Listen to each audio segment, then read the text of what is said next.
بسم اللہ الرحمن الرحیم۔ قرآن اینڈ اسلام چینل کو دیکھنے والے تمام معزز خواتین و حضرات کو السلام علیکم ورحمۃ اللہ وبرکاتہ۔ بصرہ میں ایک انتہائی حسین و جمیل عورت رہا کرتی تھی۔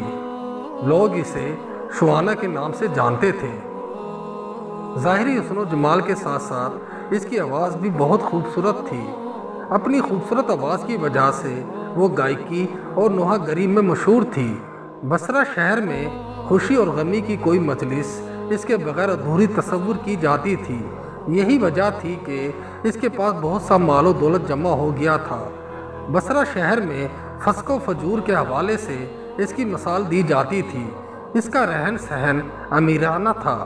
وہ بیش قیمت لباس زیب تن کرتی تھی اور بہت زیادہ زیورات سے بنی سنوری رہتی تھی۔ ایک دن وہ اپنی رومی اور ترکی کنیزوں کے ساتھ کہیں جا رہی تھی۔ راستے میں اس کا گزر حضرت صالح المری رحمۃ اللہ علیہ کے گھر کے قریب سے ہوا۔ آپ اللہ عز و جل کے برگزیدہ بندوں میں سے تھے۔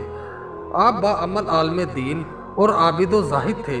آپ اپنے گھر میں لوگوں کو واعظ ارشاد فرمایا کرتے تھے۔ آپ کے واعظ کی تاثیر سے لوگوں پر رخت طاری ہو جاتی اور وہ بڑی زور زور سے آہو بکا شروع کر دیتے اور اللہ عز و جل کے خوف سے ان کی آنکھوں سے آنسوں کی جھڑیاں لگ جاتی۔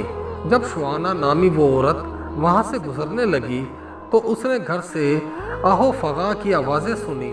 آوازیں سن کر اس سے بہت غصہ آیا۔ وہ اپنی کنیزوں سے کہنے لگی، تعجب کی بات ہے کہ یہاں نوحہ کیا جا رہا ہے اور مجھے اس کی خبر تک نہیں دی گئی۔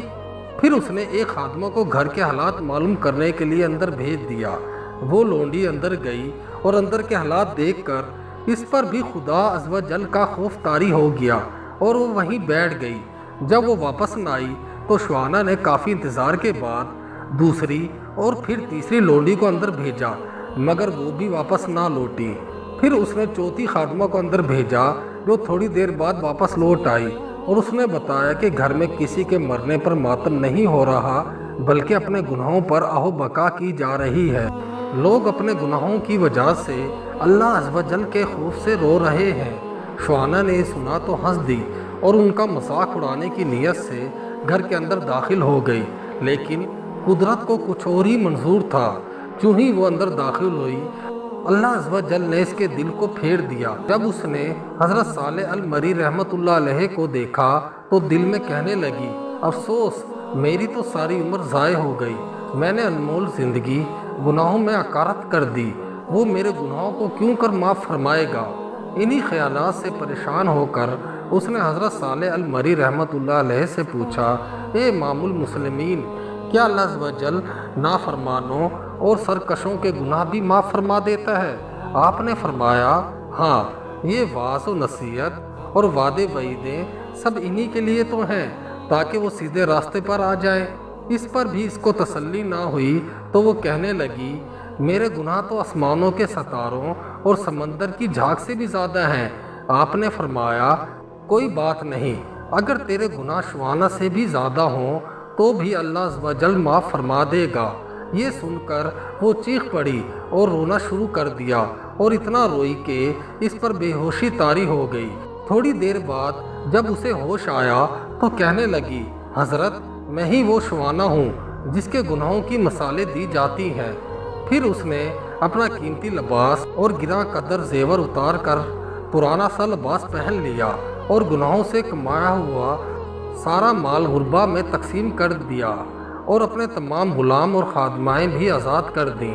پھر اپنے گھر میں مقید ہو کر بیٹھ گئی۔ اس کے بعد وہ شب و روز اللہ عز و جل کی عبادت میں مصروف رہتی اور اپنے گناہوں پر روتی رہتی اور ان کی معافی مانگتی رہتی، رو رو کر رب عز و جل کی بارگاہ میں التجائیں کرتی، اے توبہ کرنے والوں کو محبوب رکھنے والے اور گناہ گاروں کو معاف فرمانے والے، مجھ پر رحم فرما، میں کمزور ہوں، تیرے عذاب کی سختیوں کو برداشت نہیں کر سکتی، تو مجھے اپنے عذاب سے بچا لے اور مجھے اپنی زیارت سے مشرف فرما۔ اس نے اسی حالت میں 40 سال زندگی بسر کی اور انتقال کر گئی۔ اللہ اکبر۔ اللہ پاک سے دعا ہے کہ اللہ پاک ہمیں بھی نیک کام کرنے کی توفیق عطا فرمائے، آمین یا رب العالمین۔ دوستو اگر میری یہ ویڈیو آپ کو پسند آئی ہے تو میری ویڈیو کو لائک کریں، اسے زیادہ شیئر کریں اور میرے چینل کو سبسکرائب کریں۔ شکریہ۔